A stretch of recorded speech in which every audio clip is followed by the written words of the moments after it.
Good morning, have a nice day friends. কেমন আছো? আশা করি ভালো আছো। আমি ভালো নেই, একদম ভালো নেই। বিএসএফ করবো, প্রচুর চিন্তা করছি কী হবে না হবে, ভেবে পাচ্ছি না। ওখানে আমাকে সান্ত্বনা দিচ্ছে, ও নিজেই কষ্টে আছে, দুঃখে আছে। ঘুম খাওয়া উড়ে গেছে। সারাদিনে একবার খেয়েছি, তা পূজা বনু রঞ্জিত ভাই ফোন করছিল বলে পরে 4-5 জন মিলে বুঝালো, তারপরে খেলাম। আর এদিকে আবার বর বুঝালো, মেয়ে বুঝালো, ছেলে বুঝালো, খেলাম অল্প। আর সারা রাত কিচ্ছু খাইনি, জলও খাইনি, ভালোই লাগছে না। খালি ওই রুম থেকে, ব্যালকনি রুম থেকে, আমাদের রুম থেকে ডাইনিং রুমে গেলাম, ডাইনিং রুম থেকে এখন আমার ছেলের কাছে আসলাম। ছেলে একাই ছিল এখানে এসে রুমে। আর প্রচুর গরম, ভালো লাগছে না। আর এই যে ঘাগুলা ব্যথা, জ্বর, এরকম আপনা আপনি গলছে, পাকছে, ব্যথা হচ্ছে, কালো হচ্ছে, লাল হচ্ছে, সাদা হচ্ছে। কী করলে সারবে বলো তো? আমি তো স্কিনে ডাক্তার দেখাচ্ছি, কই মলম টলম সবই দিচ্ছি, ওষুধ টষুধ কই হয়। পি ব্যানার্জি, তাপস ভুইয়া, আমাদের উত্তর দিনাজপুর রায়গঞ্জের ডাক্তার, স্কিনের ডাক্তার। মাগো, জানি না এগুলো কী হচ্ছে আমার সাথে। হয়তো ওই যে ঘুমাচ্ছি না, ওই জন্য মনে হয়। এগুলো কিন্তু তোমরা ব্রণও ভাববো না, ঠিক আছে? স্কুল যাবে ছেলে, ভাবছি এই সময় আমার মেয়ে কলেজ না যায় ভালো শিলিগুড়ি, আর আমার ছেলে না যায় ভালো Techno India Group Public School. বন্ধ দিতে পারে না, চারিদিকে এই হাল্লা চলছে, কী চলছে। তো মেয়ে ভয় পাচ্ছে, বারবার ফোন করছে, বলছে রায়গঞ্জে কিছু হলো দুর্ঘটনা। ভয় পাচ্ছে, আতঙ্ক ঢুকিয়েছে না সবাইকে, মেয়েকে, বরকে, আমাকে, ছেলেকে। ছেলে আবার স্কুলে যাচ্ছে, বলে যাচ্ছে মা ভালো করে থাকবা, 12টার পর বোমাবাজি হবে, এসে হবে, ওইসে হবে, এরকম আতঙ্ক ধরে গেছে একদম। 1 সপ্তাহ খানিক হলো। জানি না গোপাল এখন কী করবে, ভগবান শ্রীকৃষ্ণ কী করবে, রাধারানী। সব ভগবানের উপর, আমাদের হাতে তো আর কিছু নেই। আর ওরা ভালো গিয়েছে সবাই, বিএসএফ জওয়ানগুলো সবাই যেন ভালো দেশের বাড়ি ফিরে আসে। মানে যেভাবে জয়েন হয়েছে, ভর্তি হয়েছে, ওভাবেই যেন আবার বাড়িতে রওনা দেয়, ওই আশায় চেয়ে বসে আছি।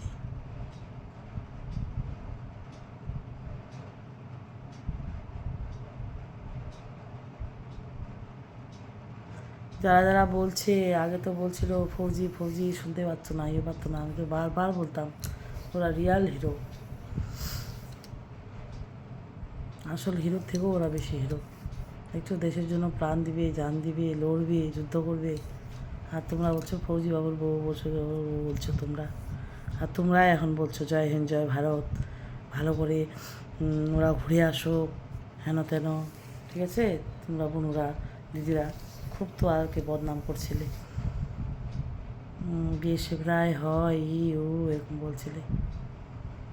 আমাদের বড়গুলা হয় না, কৃষকরা হয় না, না হয় না, ওরাই আসল। আর ওদের শরীরের মধ্যে আমাদের আর্ধেক শরীর আছে। আমরাও মনে করো যুদ্ধ করছি, আমি বরের সাথে আছি, বর আমার সাথে আছে, এরকম বলে না, স্বামীর অর্ধাঙ্গিনী একটা বউ হয়, তার স্ত্রী হয়। পুরো মন প্রাণ ওখানে ওর শরীরে পড়ে আছে, আর আমার শরীরে ওর মন প্রাণ পড়ে আছে। কী বলবো। আর এদিকে 10, 12, 20 বার একজন দুজন মেসেঞ্জারে কল করছে, ভিডিও কল, অডিও কল, তোমার সাথে কথা আছে, হেন তেন, যে সে কী বর্মন একটা নাম, পরে আমি দিচ্ছি, স্ক্রিনশট করে রেখেছি। মানে কীরকম, মানে 2:30টা থেকে 3:30, 3:45 পর্যন্ত কল করেছে। আমি একটুকু ধরে নাই, 2-1 বার ধরা হয়ে গেছিলো, আর আমি চুপ করেছিলাম, কথা বলি না, তো কেটে দিয়েছি। মানে ভুল করে ধরা হয়ে গেছিলো আর কি। মানে কি অসভ্য মেসেঞ্জারে। আমি সেই চিন্তায় মরছি আমার বরের জন্য, খাওয়া ঘুম উড়ে গেছে আমার। আমরা বিএসএফের বউ আমরাই বুঝবো, আর সাধারণ বউগুলো বুঝবে না, কারণ ওদের বরকে তো ওরা সবসময় পায় কাছে, বাজার করা রে, হেন রে, তেন রে, সুখ দুঃখের গল্প। আমরা কতটা স্ট্রাগল করেছি, প্রেগনেন্ট অবস্থায় বাচ্চাকে একা মানুষ করা, বড় হলো এখন পর্যন্ত একা সব কিছু মেনটেন করা, যেটা তোমরা পারবে না। বেশি জ্ঞান দিতে আসবে না, বেশি নেগেটিভ কমেন্ট করতে আসবে না। আমার তো রাগটাই উঠতো আগে, ফৌজিবাবুর বউ ফৌজিবাবুর বউ বলতো এরকম করে। তো আমাদের গর্ব, জানে না তা নেই, আমরা আনন্দে আছি না, খুব খুশি আছি আমরা না, আমরা সবসময় চিন্তা করি ওদের জন্য, কখন উগ্রবান্তি কী করে, কেমন খাচ্ছে, ঠিকঠাক আছে কি না। টাটা, ভালো থেকো। ভালো লাগছে না একদম। আর একটা লোক ফোন করেনি আমার বরকে, বাপের বাড়ি শ্বশুর বাড়ি কেউ না, যে কেমন আছে কি করছে। শয়তান যে নমখারামি, নুন খাইছে নুনের দাম দেয়নি। বরকে বলছি তো, বর একদম ভালোবাসে না আমার বাড়ির লোককে। 15-20 বিঘা জমি দিছে খাইতে, বাড়িটা ওড়াটাই দিছে, তাও আর নিজের হতে পারেনি।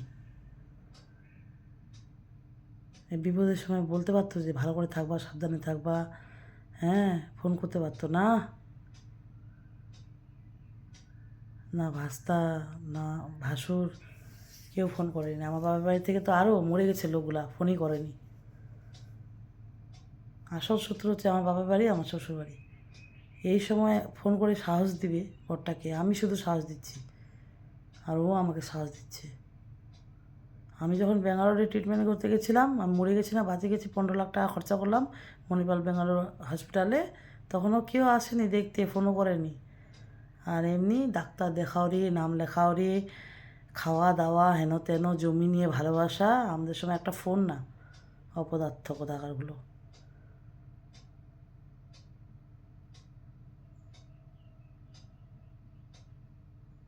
মরে যাক ওরাই একদম, আমার বাবার বাড়ি শ্বশুর বাড়ি মরে গেছে ওরা আমাদের জন্য, আমরা ভাবেইনি ওদেরকে। বাকি আত্মীয় স্বজন তো আছেই, আমাদের ফ্ল্যাটের লোক আছে, আর এইদিকে ফেসবুকের যে এই যে শয়তানিগুলো, অনুগুলা দিদিগুলো, বাপরে বিশাল শয়তান আছে কিছু কিছু আর কি, যারা যারা ভালো কমেন্ট করে ভালোবাসে তাদেরকে আমি বলছি না, বিশাল হিংসা করে জলে। আমি হাসি নাচি না, আমার ভিতরে কী আছে তোমরা জানো? সব সময় এনি টাইম চিন্তা হয় বড়ের জন্য, মেয়ের জন্য। একা থাকি, কখন কি হয় না হয়, আমি তো একা আছি, কখন কে কী করে না করে, কে কীভাবে ফলো করছে আমাকে, আমার ছেলেকে, মেয়েকে, বরকে, তোমরা জানো এটা না? বেশ বেশ, দুই একটা কথা ধরে তুললাম, আর সব তো খুলে বলা যায় না, কখন কি প্রবলেম হচ্ছে, অসুবিধা হচ্ছে না হচ্ছে।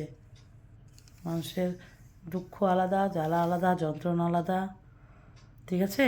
আর মন মেজাজ শরীর তিনটা ভালো যায়, হঠাৎ করে শরীরটা খারাপ হয়ে গেলো, জ্বর, ছেলে ছোটো আনতে পারছে না, বর নেই, মেয়ে নেই, কে আনবে? তুমি আনবা? তোমার বাবা আনবে? বরকে পেয়েছো, শ্বশুর শাশুড়িকে পেয়েছো, সবাইকে পেয়েছো, তো আনন্দে আছো। যার বর নেই সে বুঝে একমাত্র কতটা কষ্ট। ওরা দেশ সামলায়, আমরা সংসার সামলাই।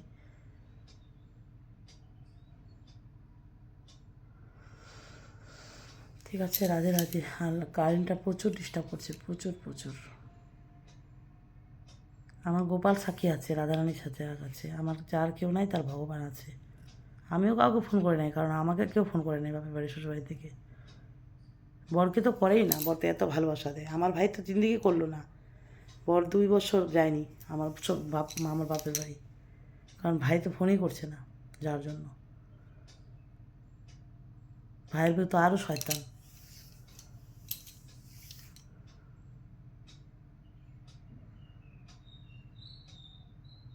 আমার ছোটো বোন দিদিগুলাও শয়তান আছে, খুবই শয়তান, এক একটা হারামি একদম।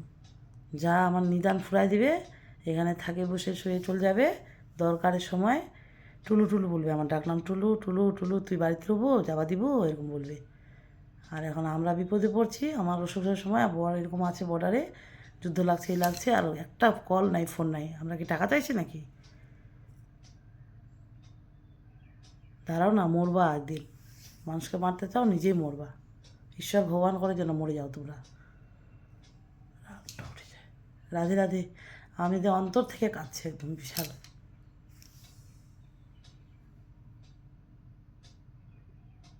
বৌদি বলছিল ওই দিন কেন আসলো না, 1 মাস ছুটি কেটে গেল, কতবার ছুটি আসলো।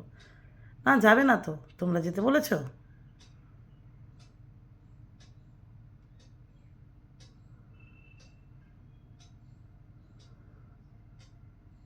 আমার শ্বশুরবাড়ি থেকে আমার শ্বশুরবাড়ির পাড়ার লোকগুলো ভালো, আমার বাপের বাড়ি থেকে আমার বাপের বাড়ির পাড়ার লোকগুলো ভালো, কিন্তু বাপের বাড়ি শ্বশুরবাড়ি ভালো না। এখানে ফেসবুকের কিছু কিছু বন্ধু বান্ধবও আছে। আর মেসেঞ্জারে যে করছো অসভ্য, একদম জানোয়ার হয়ে গেছো তোমরা। তোমাদের বোন মা নেই না কেউ, রাজবংশী এত শয়তান হারামি হয় শালা, কি বলবো, অসহ্য লাগে। মনে যে একদম কেটে দিয়ে একদম গিয়ে এক একটাকে ধরে গলা চিপে মেরে ফেলবো একদম। টাটা, রাধে রাধে। উঠে যাও ঘুম থেকে, সবাই সূর্য ওঠার আগে উঠতে হয়। আমি উঠে যাই 4:30টায়। আমি গ্রামের মেয়ে, গ্রামের বউ, এখানে শহরে থাকি বাচ্চাগুলোকে মানুষ করার জন্য। মেয়েকে মানুষ করে দিচ্ছি, ছেলেকে মানুষ করাটাই আমার একটা কাজ, বড় দায়িত্ব, ওটাই করছি। আর আমি টাইম পাস করি, বর আসলে মেয়ে আসলে তো আমি তো করবো না। আমি খারাপ কিছু দেখাইনি যে আমি খারাপ হয়ে গেছি, ঠিক আছে? মানুষরা ভিউজ কামাই করে অনেক কিছু দেখায়, শরীরের অংশ, একদম বদনাম করবে না। তোমার বাপের খেয়ে আমি করছি? তোর টাকায় না, তোর বাপের টাকায়। শালা,